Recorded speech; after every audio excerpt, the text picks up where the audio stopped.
Hey, it's Matt with Mage here, and I'm back with another video in our weekly tips and tricks series. And so this is the series where I talk about the latest and greatest in Mage, new features, existing features that can help you take your pipelines to the next level. And today I'm going to be talking about SQL interpolation, specifically interpolating data frames in SQL queries in transformer blocks using Mage, and why that might be helpful, and how you can use it in your data pipelines today.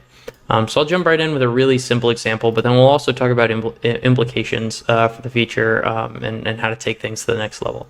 So I have a predefined data set here.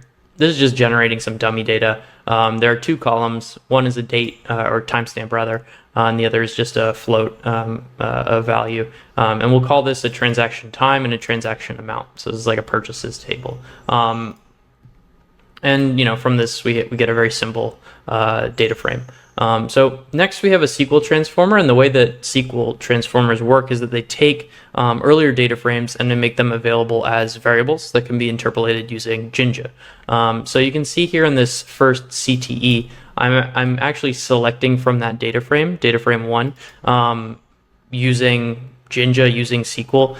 It's very easy to select that table, and you can reference those tables with a little legend here.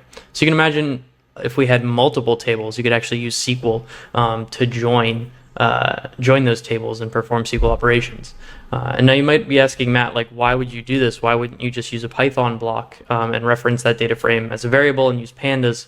Well, Python's really good for some things and not so great for others. Notably, row-wise operations, like window functions, for example, are a bit awkward using pandas and some other Python libraries. So in this example, I'm performing a rolling average, weekly rolling average calculation using SQL, using PostgreSQL, to get the rolling average, the 7-day rolling average transaction amount from that earlier data frame.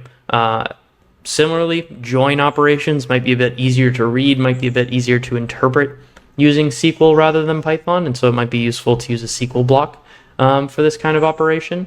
And really it comes down to personal preference. But the key is that Mage makes it easy to use Python or SQL, which gives you the greatest number of tools in your data engineering toolkit, so to speak.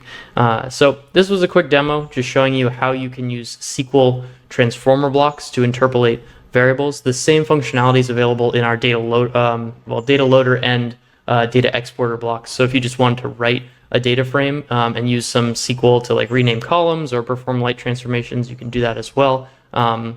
It's available in all SQL blocks. So that's SQL variable interpolation.